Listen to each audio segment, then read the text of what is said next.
ಈ ಒಂದು ಕ್ಲಾಸಿನಲ್ಲಿ ಹವಾಮಾನ ಮತ್ತು ವಾಯುಗುಣ, ವೆದರ್ ಆ್ಯಂಡ್ ಕ್ಲೈಮೇಟ್ ಇವುಗಳ ಬಗ್ಗೆ ತಿಳಿದುಕೊಳ್ಳೋಣ. ಮೊದಲಿಗೆ ಹವಾಮಾನ ಅಂದರೇನು ಅಂತ ನಾವು ನೋಡಿದಾಗ, ಯಾವುದೇ ಒಂದು ನಿರ್ದಿಷ್ಟ ಪ್ರದೇಶದ ವಾಯುಮಂಡಲದ ಮೂಲಾಂಶಗಳ ಅಲ್ಪಾವಧಿಯ ಸರಾಸರಿ ಮೊತ್ತವನ್ನು ನಾವು ಹವಾಮಾನ ಎಂದು ಕರೆಯುತ್ತೇವೆ. ಅಂದರೆ ಒಂದು ನಿರ್ದಿಷ್ಟ ಪ್ರದೇಶದಲ್ಲಿ ಇರುತ್ತಿರುವಂಥ ವಾಯುಮಂಡಲದ ಮೂಲಾಂಶಗಳು, ಆ ಒಂದು ವಾಯುಮಂಡಲದ ಮೂಲಾಂಶಗಳು ಯಾವುವು ಅಂತ ನಾವು ನೋಡಿದಾಗ, ಅಲ್ಲಿರುತ್ತಿರುವಂಥ ಉಷ್ಣಾಂಶ, ಒತ್ತಡ, ಮಾರುತಗಳು, ತೇವಾಂಶ, ಮೋಡದ ಪ್ರಮಾಣ, ಸೌರಶಾಖದ ಅವಧಿ ಮತ್ತು ವೃಷ್ಟಿ ಇವು ವಾಯುಮಂಡಲದ ಮೂಲಾಂಶಗಳಾಗಿದ್ದು, ಇವುಗಳ ಅಲ್ಪಾವಧಿಯ ಸರಾಸರಿ ಮೊತ್ತವನ್ನು ನಾವು ಹವಾಮಾನ ಎಂದು ಕರೆಯುತ್ತೇವೆ. ಅಂದರೆ ಪ್ರತಿ ದಿನದಲ್ಲಿ ಆಗುವಂಥ ವಾಯುಮಂಡಲದ ಪರಿಸ್ಥಿತಿಯೇ ಹವಾಮಾನವಾಗಿದೆ. ಅಂದರೆ ಪ್ರತಿ ದಿನದಲ್ಲಿಯೂ ಸಹ ಈ ಒಂದು ವಾಯುಮಂಡಲದ ಮೂಲಾಂಶಗಳು ಬದಲಾವಣೆ ಹೊಂದುತ್ತಿರುತ್ತವೆ. ಅಂದಮೇಲೆ ಈ ಒಂದು ಬದಲಾವಣೆಯನ್ನು ಹೊಂದುತ್ತಿರುವಂಥ, ಅಂದರೆ ಪ್ರತಿದಿನದಲ್ಲಿ ಆಗುವಂಥ ವಾಯುಮಂಡಲದ ಪರಿಸ್ಥಿತಿಯೇ ಹವಾಮಾನವಾಗಿದೆ ಅಂತ ನಾವು ಹೇಳಬಹುದು. ಇದು ಅಲ್ಪಾವಧಿಯಲ್ಲಿ ವಾಯುಮಂಡಲದ ಮೂಲಾಂಶಗಳಾದಂಥ ಉಷ್ಣಾಂಶ, ಒತ್ತಡ, ಆರ್ದ್ರತೆ, ಮಾರುತ, ಮೋಡಗಳು ಮತ್ತು ಮಳೆಯಲ್ಲಾಗುವಂಥ ಬದಲಾವಣೆಗೆ ಸಂಬಂಧಿಸಿದ್ದೇ ಈ ಒಂದು ಹವಾಮಾನವಾಗಿದೆ. ಅಂದಮೇಲೆ ಈ ಒಂದು ಹವಾಮಾನವು ಅಲ್ಪಾವಧಿಯಲ್ಲಿ ಈ ಒಂದು ವಾಯುಮಂಡಲದ ಮೂಲಾಂಶಗಳಾದಂಥ ಉಷ್ಣಾಂಶ, ಒತ್ತಡ, ಆರ್ದ್ರತೆ, ಮಾರುತ, ಮೋಡಗಳು ಮತ್ತು ಮಳೆಯಲ್ಲಾಗುವಂಥ ಬದಲಾವಣೆಗೆ ಈ ಒಂದು ಹವಾಮಾನವು ಸಂಬಂಧಿಸಿದೆ. ನಾವು ಇನ್ನೊಂದು ರೀತಿಯಲ್ಲಿ ಹೇಳುವುದಾದರೆ, ಒಂದು ನಿರ್ದಿಷ್ಟ ವಾಯುಮಂಡಲದ ಸ್ಥಿತಿಯೇ ಹವಾಮಾನವಾಗಿದೆ, ಅಥವಾ ನಿರ್ದಿಷ್ಟ ಸ್ಥಳ ಮತ್ತು ವೇಳೆಯಲ್ಲಿನ ವಾಯುಮಂಡಲದ ಭೌತಿಕ ಸ್ಥಿತಿಯೇ ಹವಾಮಾನ ಅಥವಾ ವಾಯುಸ್ಥಿತಿ. ಅಂದರೆ ಯಾವುದೇ ಒಂದು ನಿರ್ದಿಷ್ಟ ಸ್ಥಳ ಮತ್ತು ವೇಳೆಯಲ್ಲಿ, ಅದು ಬೆಳಗ್ಗೆ ಇರಬಹುದು, ಮಧ್ಯಾಹ್ನ ಇರಬಹುದು, ಸಾಯಂಕಾಲ ಇರಬಹುದು ಅಥವಾ ರಾತ್ರಿ ಇರಬಹುದು, ಆ ಒಂದು ಅವಧಿಯಲ್ಲಿ ವಾಯುಮಂಡಲದ ಭೌತಿಕ ಸ್ಥಿತಿ, ಅಂದರೆ ಆ ಒಂದು ಅವಧಿಯಲ್ಲಿ ಇರುತ್ತಿರುವಂಥ ಉಷ್ಣಾಂಶ, ಒತ್ತಡ, ಮಾರುತ, ತೇವಾಂಶ, ಮೋಡದ ಪ್ರಮಾಣ, ವೃಷ್ಟಿ ಇವುಗಳ ಸ್ಥಿತಿಯೇ ಹವಾಮಾನ ಅಥವಾ ವಾಯುಸ್ಥಿತಿಯಾಗಿದೆ. ಈ ಒಂದು ವಾಯುಮಂಡಲದ ಮೂಲಾಂಶಗಳು ನಿರಂತರವಾಗಿ ಬದಲಾವಣೆ ಹೊಂದುತ್ತಿರುತ್ತವೆ. ಇವು ಹವಾಮಾನವನ್ನು ನಿರ್ಧರಿಸುವಂಥ ಮೂಲಾಂಶಗಳಾಗಿದ್ದು, ಹವಾಮಾನದ ನಿರಂತರ ಬದಲಾವಣೆಗೆ ಈ ಒಂದು ವಾಯುಮಂಡಲದ ಮೂಲಾಂಶಗಳು ಕಾರಣೀಭೂತವಾಗಿವೆ. ಈ ಒಂದು ವಾಯುಮಂಡಲದ ಮೂಲಾಂಶಗಳು ಪ್ರತಿ ಗಂಟೆಗೆ, ದಿನದಿಂದ ದಿನಕ್ಕೆ, ತಿಂಗಳಿಂದ ತಿಂಗಳಕ್ಕೆ ಹವಾಮಾನದ ಪರಿಸ್ಥಿತಿಯಲ್ಲಿ ಬದಲಾವಣೆಯಾಗುತ್ತಿರುತ್ತವೆ. ಆದ್ದರಿಂದ ಈ ಒಂದು ಹವಾಮಾನದ ಅಧ್ಯಯನವು ಒಂದು ದಿನದ, ವಾರದ, ಮಾಹೆಯ ಅಂದರೆ ತಿಂಗಳ ಅಥವಾ ವರ್ಷದ ಅವಧಿಗೆ ಸಂಬಂಧಿಸಿರುತ್ತದೆ. ಅಂದಮೇಲೆ ಈ ಒಂದು ಹವಾಮಾನವನ್ನು ಅಧ್ಯಯನ ಮಾಡ್ತಾ ಇರುತ್ತಿರುವಂಥ ಶಾಸ್ತ್ರಕ್ಕೆ ನಾವು ಹವಾಮಾನ ಶಾಸ್ತ್ರ, ಮಿಟಿಯೋರಾಲಜಿ ಎಂದು ಕರೆಯುತ್ತೇವೆ. ಅಂದರೆ ಹವಾಮಾನವನ್ನು ನಿರ್ಧರಿಸುವ ವಾಯುಮಂಡಲದ ಭೌತಿಕಾಂಶಗಳು, ಅಂದರೆ ವಾಯುಮಂಡಲದ ಮೂಲಾಂಶಗಳು ಮತ್ತು ಅವುಗಳ ಪ್ರಕ್ರಿಯೆಗಳನ್ನು ಕುರಿತ ವೈಜ್ಞಾನಿಕ ಅಧ್ಯಯನಕ್ಕೆ ನಾವು ಹವಾಮಾನ ಶಾಸ್ತ್ರ ಎಂದು ಕರೆಯುತ್ತೇವೆ. ಈ ಒಂದು ಹವಾಮಾನವನ್ನು ರೂಪಿಸುವಂಥ ವಾಯುಮಂಡಲದ ವಿವಿಧ ಘಟಕಗಳ, ಅಂದರೆ ಆ ಒಂದು ವಾಯುಮಂಡಲವು ಹೊಂದಿರುತ್ತಿರುವಂಥ ಉಷ್ಣಾಂಶ, ಒತ್ತಡ, ಆರ್ದ್ರತೆ, ಮಾರುತಗಳು ಮತ್ತು ವೃಷ್ಟಿ ಇನ್ನೂ ಮುಂತಾದ ಘಟಕಗಳ ಅಭ್ಯಾಸವನ್ನು ನಾವು ಹವಾಮಾನ ಶಾಸ್ತ್ರ ಎಂದು ಕರೆಯುತ್ತೇವೆ. ಈ ಒಂದು ಹವಾಮಾನ ಶಾಸ್ತ್ರವನ್ನು ಆಂಗ್ಲ ಭಾಷೆಯಲ್ಲಿ ಮಿಟಿಯೋರಾಲಜಿ ಎಂದು ಕರೆಯುತ್ತಿದ್ದು, ಮಿಟಿಯೋರಾಲಜಿ ಎಂಬ ಪದವು ಅರಿಸ್ಟಾಟಲ್ನ ಮಿಟಿಯೋರಾಲಾಜಿಕ್ ಎಂಬ ಪದದಿಂದ ರೂಪಾಂತರವಾಗಿದೆ. ಇದು ವಾಯುಮಂಡಲದ ವಿವಿಧ ಘಟಕಗಳನ್ನು ವಿಶ್ಲೇಷಿಸಿ, ಅಂದರೆ ಈ ಒಂದು ವಾಯುಮಂಡಲವು ಒಳಗೊಂಡಿರುವಂಥ ಉಷ್ಣಾಂಶ, ಒತ್ತಡ, ಮಾರುತಗಳು, ಆರ್ದ್ರತೆ ಮತ್ತು ವೃಷ್ಟಿ ಇವುಗಳನ್ನು ವಿಶ್ಲೇಷಿಸಿ ಹವಾಮಾನದ ವೈಶಿಷ್ಟ್ಯವನ್ನು ತಿಳಿಸುವುದಲ್ಲದೆ ಮುಂದಿನ 24 ಗಂಟೆಗಳಲ್ಲಿ ಹವಾಮಾನದಲ್ಲಿ ಉಂಟಾಗುವಂಥ ಬದಲಾವಣೆಯ ಬಗ್ಗೆ ಈ ಒಂದು ಹವಾಮಾನ ಶಾಸ್ತ್ರವು ಮುನ್ಸೂಚನೆ ನೀಡುವುದು.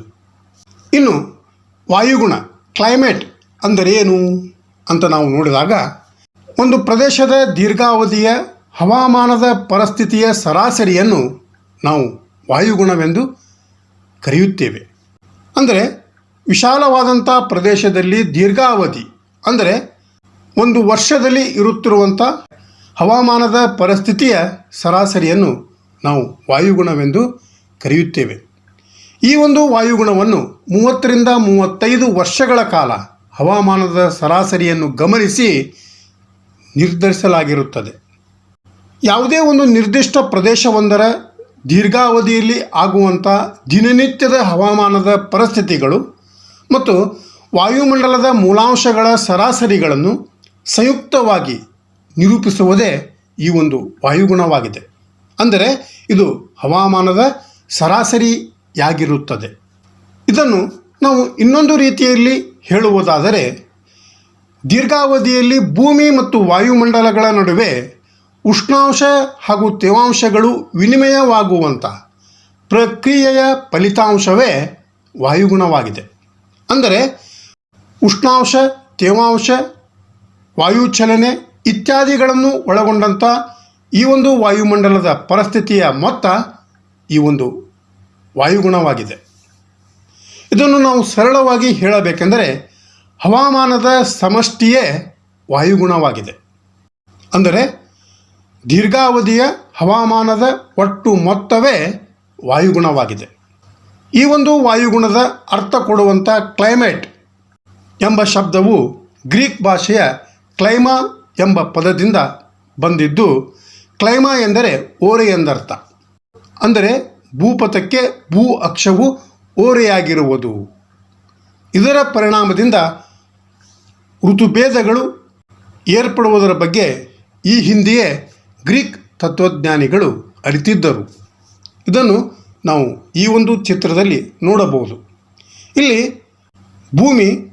ಭೂಲಂಬಕ್ಕೆ ಭೂಮಿಯು 23.5 ಡಿಗ್ರಿ ಕೋನದಲ್ಲಿ ಓರೆಯಾಗಿದ್ದರೆ ಭೂ ಅಕ್ಷಕ್ಕೆ 66 ಡಿಗ್ರಿ ಓರೆಯಾಗಿರುವುದನ್ನು ನಾವು ಈ ಒಂದು ಚಿತ್ರದಲ್ಲಿ ನಾವು ನೋಡಬಹುದು. ಅಂದರೆ ಈ ಒಂದು ಭೂಮಿಯು ತನ್ನ ಭೂಪಥಕ್ಕೆ ಭೂ ಅಕ್ಷವು 66 ಡಿಗ್ರಿ ಓರೆಯಾಗಿ ಈ ಒಂದು ಸೂರ್ಯನನ್ನು ಸುತ್ತುತ್ತಾ ಇದೆ ಎಂಬುದು ನಮಗೆ ತಿಳಿದು ಬರುತ್ತದೆ. ಈ ರೀತಿ ಭೂಮಿಯು ಓರೆಯಾಗಿ ಸೂರ್ಯನನ್ನು ಸುತ್ತುವುದರಿಂದ ಭೂಮಿಯ ಮೇಲೆ ಬೇರೆ ಬೇರೆ ಭಾಗದಲ್ಲಿ ಸೂರ್ಯನ ಕಿರಣಗಳ ಪತನ ಕೋನವು ಬೇರೆ ಬೇರೆಯಾಗಿದ್ದು ಅವು ವಿವಿಧ ಮಾದರಿಯ ವಾಯುಗುಣದ ಪರಿಸ್ಥಿತಿಗೆ ಕಾರಣವಾಗಿದೆ ಎಂಬುದು ಸಹ ಈ ಒಂದು ಗ್ರೀಕರಿಗೆ ತಿಳಿದಿತ್ತು. ಇದನ್ನು ಸಹ ನಾವು ಈ ಒಂದು ಚಿತ್ರದಲ್ಲಿ ನೋಡಬಹುದು. ಇಲ್ಲಿ ಸಮಭಾಜಕ ವೃತ್ತದ ಹತ್ತಿರ ಅಂದರೆ 0 ಡಿಗ್ರಿಯಿಂದ 23.5 ಉತ್ತರ ಮತ್ತು 23.5 ದಕ್ಷಿಣ ಅಕ್ಷ ವೃತ್ತಗಳ ಮಧ್ಯೆ ವರ್ಷದಾದ್ಯಂತ ಸೂರ್ಯನ ನೇರವಾದಂಥ ಕಿರಣಗಳು ಬೀಳುವುದರಿಂದ ಈ ಒಂದು ಭಾಗವು ಗರಿಷ್ಠವಾದಂಥ ಉಷ್ಣಾಂಶವನ್ನು ಹೊಂದಿದ್ದರೆ, ಇಲ್ಲಿಂದ 2 ಧ್ರುವಗಳ ಕಡೆಗೆ ಹೋದಂತೆ ಸೂರ್ಯ ಕಿರಣಗಳ ಕೋನವು ಓರೆಯಾಗುತ್ತಾ ಅದು ಧ್ರುವ ಪ್ರದೇಶಗಳ ಭಾಗದಲ್ಲಿ ವಿಶಾಲವಾದಂಥ ಪ್ರದೇಶದಲ್ಲಿ ಸೂರ್ಯನ ಕಿರಣಗಳು ಹರಡುವುದರಿಂದ ಇಲ್ಲಿ ಉಷ್ಣತೆಯ ಪ್ರಮಾಣ ಕಡಿಮೆ ಇರುತ್ತದೆ. ಈ ತೆರನಾಗಿ ಭೂಮಿಯ ಮೇಲೆ ಸೂರ್ಯನ ಕಿರಣಗಳ ಪತನ ಕೋನವು ಬೇರೆ ಬೇರೆಯಾಗಿರುವುದರಿಂದ ವಿವಿಧ ಮಾದರಿಯ ಅಂದರೆ ವಿವಿಧ ಬಗೆಯ ವಾಯುಗುಣದ ಪರಿಸ್ಥಿತಿಗೆ ಈ ಒಂದು ಸೂರ್ಯ ಕಿರಣಗಳ ಪತನ ಕೋನವು ಕಾರಣವಾಗಿದೆ ಅಂತ ನಾವು ಹೇಳುವುದರ ಜೊತೆಗೆ ಇದರ ಬಗ್ಗೆ ಗ್ರೀಕರು ಈ ಹಿಂದೆ ತಿಳಿದಿದ್ದರು ಎಂಬುದು ನಮಗೆ ತಿಳಿದು ಬರುತ್ತದೆ. ಯಾವುದೇ ಒಂದು ಪ್ರದೇಶದ ವಾಯುಗುಣವು ಆ ಒಂದು ಪ್ರದೇಶದ ಸನ್ನಿವೇಶ, ಭೂಸ್ವರೂಪಗಳು, ಮಾರುತಗಳು, ಜಲಭಾಗದ ಹಂಚಿಕೆ ಇನ್ನೂ ಮುಂತಾದವುಗಳಿಂದ ನಿಯಂತ್ರಿಸಲ್ಪಡುವುದು. ಅಂದರೆ ಆಯಾ ಪ್ರದೇಶದ ಸನ್ನಿವೇಶ ಎಂಥದಿದೆ, ಅದು ಮರುಭೂಮಿಯಾಗಿದೆಯೋ ಅರಣ್ಯ ಪ್ರದೇಶವನ್ನು ಹೊಂದಿದೆಯೋ ಎಂಬುದಲ್ಲದೆ ಅಲ್ಲಿ ಯಾವ ತೆರನಾದ ಭೂಸ್ವರೂಪಗಳಿವೆ, ಎಂಥ ಮಾರುತಗಳಿವೆ, ಜಲಭಾಗ ಯಾವ ತೆರನಾಗಿ ಹಂಚಿಕೆಯಾಗಿವೆ, ಇವುಗಳ ಆಧಾರದ ಮೇಲಿಂದ ಆ ಒಂದು ಪ್ರದೇಶದ ವಾಯುಗುಣವು ನಿರ್ಧಾರವಾಗುತ್ತದೆ. ಅಂದರೆ ಇವುಗಳಿಂದ ಅಲ್ಲಿರುತ್ತಿರುವಂಥ ವಾಯುಗುಣ ನಿಯಂತ್ರಿಸಲ್ಪಡುವುದು. ವಾಯುಗುಣವನ್ನು ನಾವು ಉಷ್ಣ, ಶೀತ, ಒಣ, ಆರ್ದ್ರಯುತ ವಾಯುಗುಣ ಇತ್ಯಾದಿಯಾಗಿ ಪರಿಗಣಿಸುತ್ತೇವೆ. ವಾಯುಗುಣವು ವಿಸ್ತಾರವಾದಂಥ ಪ್ರದೇಶಕ್ಕೆ ಸಂಬಂಧಿಸಿದ್ದು ದೀರ್ಘಕಾಲದವರೆಗೆ ಆ ಪ್ರದೇಶದ ವಾಯುಮಂಡಲದ ಮೂಲಾಂಶಗಳ ಅಂಕಿ ಅಂಶಗಳನ್ನು ಸಂಗ್ರಹಿಸಿ ಅಭ್ಯಸಿಸಿ ವಿಶ್ಲೇಷಿಸಿ ನಂತರ ಅದು ಇಂಥ ವಾಯುಗುಣ ಹೊಂದಿದೆ ಎಂದು ಪರಿಗಣಿಸಲಾಗುವುದು. ಅಂದ ಮೇಲೆ ಈ ಒಂದು ವಾಯುಗುಣವನ್ನು ಅಧ್ಯಯನ ಮಾಡ್ತಾ ಇರುತ್ತಿರುವಂಥ ಶಾಸ್ತ್ರಕ್ಕೆ ನಾವು ವಾಯುಗುಣಶಾಸ್ತ್ರ ಕ್ಲೈಮಟಾಲಜಿ ಎಂದು ಕರೆಯುತ್ತೇವೆ. ಅಂದರೆ ವಾಯುಗುಣವನ್ನು ಕುರಿತು ವೈಜ್ಞಾನಿಕ ಅಧ್ಯಯನವನ್ನು ವಾಯುಗುಣಶಾಸ್ತ್ರ ಎನ್ನುವರು. ಇದನ್ನು ಆಂಗ್ಲ ಭಾಷೆಯ ಕ್ಲೈಮಟಾಲಜಿ ಎಂದು ಕರೆಯುತ್ತಿದ್ದು, ಈ ಒಂದು ಕ್ಲೈಮಟಾಲಜಿ ಎಂಬ ಪದವು ಕ್ಲೈಮಾ ಮತ್ತು ಲೋಗೋಸ್ ಎಂಬ ಎರಡು ಗ್ರೀಕ್ ಭಾಷಾ ಶಬ್ದಗಳ ಸಂಯೋಜನೆಯಾಗಿದ್ದು, ಕ್ಲೈಮಾ ಎಂದರೆ ಇಳಿಜಾರು ಎಂದು, ಲೋಗೋಸ್ ಎಂದರೆ ಅಭ್ಯಾಸ ಎಂದರ್ಥ. ಇಲ್ಲಿ ಅಕ್ಷಾಂಶಗಳಿಗೆ ಅನುಸಾರವಾಗಿ ಸೂರ್ಯನ ಕಿರಣಗಳು ಓರೆಯಾಗಿ ಪ್ರಸರಣಗೊಳ್ಳುವುದಕ್ಕೆ ಇಳಿಜಾರು ಅನ್ವಯವಾಗುತ್ತದೆ. ಅಂದರೆ ಸಮಭಾಜಕ ವೃತ್ತದಿಂದ 23 ಉತ್ತರ ಮತ್ತು ದಕ್ಷಿಣ ಅಕ್ಷಾಂಶಗಳ ಮಧ್ಯ ಸೂರ್ಯನ ಕಿರಣಗಳು ನೇರವಾಗಿ ಬಿದ್ದರೆ ಇಲ್ಲಿಂದ ಅಂದರೆ ಸಮಭಾಜಕ ವೃತ್ತದಿಂದ ಧ್ರುವಗಳ ಕಡೆಗೆ ಹೋದಂತೆ ಎರಡೂ ಭಾಗದಲ್ಲಿ ಸೂರ್ಯ ಕಿರಣಗಳ ಓರೆ ಹೆಚ್ಚಾಗುತ್ತಾ ಹೋಗುತ್ತದೆ. ಅಂದರೆ ಸೂರ್ಯನ ಕಿರಣಗಳು ಓರೆಯಾಗಿ ಹೆಚ್ಚು ವಿಶಾಲವಾದಂಥ ಪ್ರದೇಶಕ್ಕೆ ಪ್ರಸರಣಗೊಳ್ಳುವುದು. ಇದು ಇಳಿಜಾರು ಅನ್ನುವಂಥ ಶಬ್ದಕ್ಕೆ ಅನ್ವಯವಾಗುತ್ತದೆ. ವಾಯುಗುಣಶಾಸ್ತ್ರವು ಭೂಮಂಡಲದ ವಿವಿಧ ಭಾಗಗಳಲ್ಲಿನ ವೈವಿಧ್ಯಮಯವಾದಂಥ ವಾಯುಗುಣದ ಪರಿಸ್ಥಿತಿಗಳು ಮತ್ತು ಹಂಚಿಕೆಯನ್ನು ವಿಶ್ಲೇಷಿಸುವುದು. ಇನ್ನು ಕೊನೆಯದಾಗಿ ಹವಾಮಾನ ಮತ್ತು ವಾಯುಗುಣದ ಹೋಲಿಕೆ ಮತ್ತು ವ್ಯತ್ಯಾಸ ಯಾವ ತೆರನಾಗಿದೆ ಅಂತ ನಾವು ನೋಡಿದಾಗ, ಹವಾಮಾನವು ಅಲ್ಪ ಕಾಲಾವಧಿಗೆ ಸಂಬಂಧಿಸಿದೆ. ಅಂದರೆ ಒಂದು ದಿನ, ಒಂದು ವಾರ, ಒಂದು ತಿಂಗಳಕ್ಕೆ ಸಂಬಂಧಿಸಿದ್ದರೆ ವಾಯುಗುಣವು ದೀರ್ಘಾವಧಿಗೆ ಸಂಬಂಧಿಸಿದೆ. ಅಂದರೆ ಒಂದು ವರ್ಷಕ್ಕೆ, ಅದರಲ್ಲೂ ವಿಶೇಷವಾಗಿ ಆ ಒಂದು ಪ್ರದೇಶದ ವಾಯುಗುಣವನ್ನು 30 ರಿಂದ 35 ವರ್ಷಗಳ ಅವಧಿಯಲ್ಲಿ ಹವಾಮಾನದ ಪರಿಸ್ಥಿತಿಯನ್ನು ಅಧ್ಯಯನ ಮಾಡಿ ವಾಯುಗುಣವನ್ನು ನಿರ್ಧರಿಸಲಾಗಿರುತ್ತದೆ. ಇನ್ನು ಎರಡನೇ ಹೋಲಿಕೆ ವ್ಯತ್ಯಾಸವೆಂದರೆ ಹವಾಮಾನವು ಚಿಕ್ಕ ಕ್ಷೇತ್ರಕ್ಕೆ ಸಂಬಂಧಿಸಿದೆ. ಅಂದರೆ ಕೇವಲ ಒಂದು ಊರು ಅಥವಾ ಒಂದು ನಗರ, ಒಂದು ತಾಲೂಕು, ಒಂದು ಜಿಲ್ಲೆಗೆ ಮಾತ್ರ ಚಿಕ್ಕದಾದಂಥ ಪ್ರದೇಶಕ್ಕೆ ಸಂಬಂಧಿಸಿದ್ದರೆ ಈ ಒಂದು ವಾಯುಗುಣವು ವಿಶಾಲ ಕ್ಷೇತ್ರಕ್ಕೆ ಸಂಬಂಧಿಸಿದೆ. ಉದಾಹರಣೆಗೆ ದೇಶಕ್ಕೆ ಸಂಬಂಧಿಸಿದೆ ಅಂತ ನಾವು ಹೇಳಬಹುದು. ಇನ್ನು ಹವಾಮಾನವನ್ನು ನಾವು ವಿಭಿನ್ನ ಶಬ್ದಗಳಲ್ಲಿ, ಅಂದರೆ ಸೌಮ್ಯ ಹವಾಮಾನ, ಹಿತಕರ ಹವಾಮಾನ, ಕೆಟ್ಟ ಹವಾಮಾನ, ಒಳ್ಳೆಯ ಹವಾಮಾನ, ಆಹ್ಲಾದಕರ ಹವಾಮಾನ, ಈ ತೆರನಾಗಿ ವಿಭಿನ್ನ ಶಬ್ದಗಳನ್ನು ನಾವು ಹವಾಮಾನವನ್ನು ಸೂಚಿಸಲಿಕ್ಕೆ ಬಳಸಿದರೆ ವಾಯುಗುಣವನ್ನು ಸೂಚಿಸಲು ಶೀತವಾಯುಗುಣ, ಒಣ ವಾಯುಗುಣ, ಆರ್ದ್ರ ವಾಯುಗುಣ, ತೇವಯುತ ವಾಯುಗುಣ, ಮಾನ್ಸೂನ್ ವಾಯುಗುಣ, ಈ ತೆರನಾಗಿ ನಾವು ಶಬ್ದಗಳನ್ನು ಬಳಕೆ ಮಾಡುತ್ತೇವೆ. ಇನ್ನು ಹವಾಮಾನ ಮತ್ತು ವಾಯುಗುಣದ ವ್ಯತ್ಯಾಸದಲ್ಲಿ ನಾಲ್ಕನೆಯ ವ್ಯತ್ಯಾಸವೇನು ಅಂತ ನಾವು ನೋಡಿದಾಗ, ಹವಾಮಾನವು ವಾಯುಮಂಡಲದ ಮೂಲಾಂಶಗಳನ್ನು ಒಳಗೊಂಡಿದೆ.